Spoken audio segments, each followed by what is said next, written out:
Dnes bych vám chtěl ukázat stavebnicový systém větracích mřížek. Jednotlivé moduly můžou být základní se sítkou proti hmyzu nebo zavírací.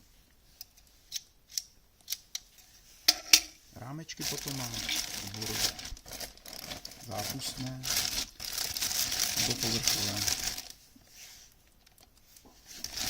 Sestavíme si mřížku pro otvor 208 na 108 mm.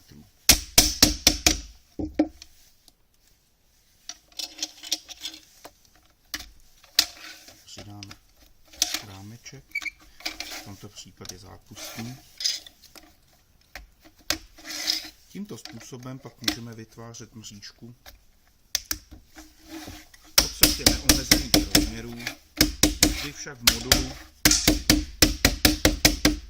10 x 10 cm.